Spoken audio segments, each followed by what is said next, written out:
15 चीज़ें डालकर मज़ेदार शादियों वाला रशियन सैलेड घर में बनाकर तैयार करेंगे जो आपके घर की दावत को 4 चांद लगा देगा। हेल्दी और बहुत ही मज़ेदार, जो बच्चों को भी बहुत ज़्यादा पसंद आता है। तो चलिए इस मज़ेदार सी रशियन सैलेड की रेसिपी को देख लेते हैं। तो रशियन सैलेड बनाने के लिए सबसे पहले हम इसकी सॉस बनाकर तैयार कर लेते हैं। तो उसके लिए मैंने यहाँ पर तकरीबन 6 टेबल स्पून मेयोनीज ले लिया है। इसके साथ ही एक पैकेट में इसके अंदर फ्रेश क्रीम ऐड कर देती हूँ। यह डेयरी क्रीम है तो आप ये इस तरह से ऐड कर लीजिएगा।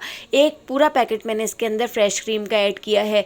यहाँ पर मैंने एक बड़ा बर्तन लिया है। इस तरह से मैंने एक बड़ी सी कढ़ाई ली है ताकि मिक्सिंग करने में आसानी हो। तो सारी चीज़ें इसी के अंदर हम अच्छी तरह से मिक्स कर लेंगे। इसके साथ ही अब मैं इसके अंदर ऐड कर देती हूँ तकरीबन 7 to 8 टेबल स्पून चीनी। तो चीनी मैंने थोड़ी सी ज़्यादा ऐड की है क्योंकि ये मीठा ज़्यादा अच्छा लगता है और मैं थोड़ी ज़्यादा क्वांटिटी में बना रही हूँ, इसलिए मैंने चीनी थोड़ी ज़्यादा ही ऐड की है। तो चीनी आप अपने टेस्ट के हिसाब से कम या ज़्यादा ऐड कर सकते हैं। मैंने 7 to 8 टेबल स्पून चीनी ऐड की है। इसका मीठा बिल्कुल परफेक्ट था। इसके साथ ही 1 टीस्पून हम इसमें पिसी हुई काली मिर्चें ऐड कर देते हैं और 1 टीस्पून ही मैंने यहाँ पर पिसी हुई सफ़ेद मिर्च भी इसके अंदर ऐड कर दी है। इसके साथ ही एक मीडियम साइज़ का लेमन जूस आप इसके अंदर इस तरह से निचोड़ दीजिएगा। मेरे पास बड़े साइज़ का लेमन था तो मैंने आधा लेमन इसके अंदर निचोड़ दिया है।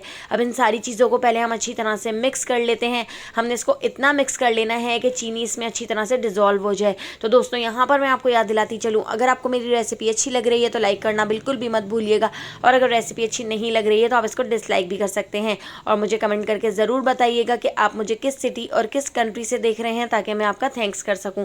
तो पहला थैंक्स जाता है वकार को शाह फैसल कॉलोनी से, रुबीना को इस्लामाबाद से, फायजा को कराची से, मुस्कान को जर्मनी से, शानजे को चकवाल से। तो मेरी रेसिपीज़ को इतना पसंद करने के लिए आप सबका बहुत बहुत शुक्रिया। आप मुझे ज़रूर कमेंट किया करें। तो यहाँ पर आप देख सकते हैं मैंने इस सॉस को बहुत अच्छी तरह से मिक्स कर लिया है। चीनी भी इसमें बहुत अच्छी तरह से डिज़ोल्व हो चुकी है। थोड़ी देर के लिए मैंने इसको ऐसे ही छोड़ दिया था।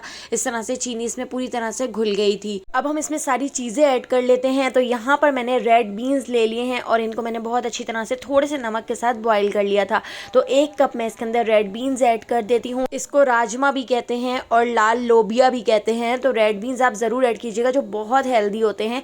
इसके साथ ही 1 कप मैंने यहाँ पर वाइट चने ले लिए हैं। चनों को भी मैंने थोड़े से नमक के साथ बॉईल कर लिया था।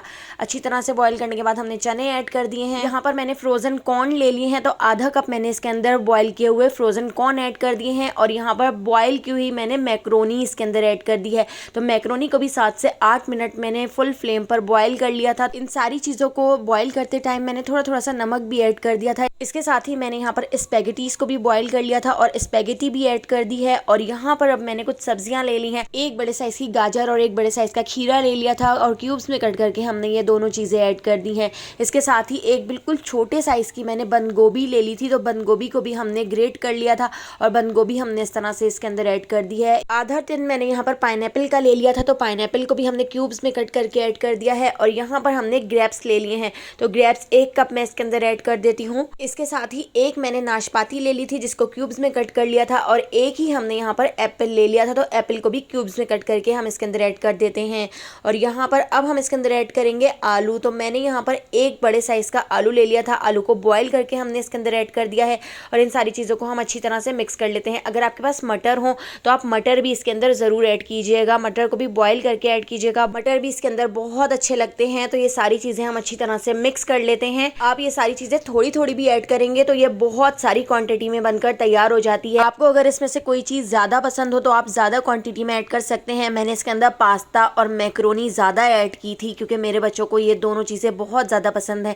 तो मैंने थोड़ी ज़्यादा क्वांटिटी में ऐड कर दी थी। तो देखिए यहाँ पर हमने इसको बहुत अच्छी तरह से मिक्स कर लिया है। अब हम इसको डिश आउट कर लेते हैं।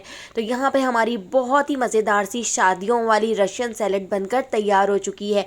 तो अगर रशियन सैलेड की मज़ेदार सी रेसिपी पसंद आई हो तो लाइक, शेयर और सब्सक्राइब करना बिल्कुल भी मत भूलिएगा और बेल आइकॉन के नोटिफिकेशन को ज़रूर ऑन कीजिएगा। फेसबुक, टिकटॉक या यूट्यूब पे देख रहे हैं तो मेरे चैनल को ज़रूर फॉलो कर लीजिएगा।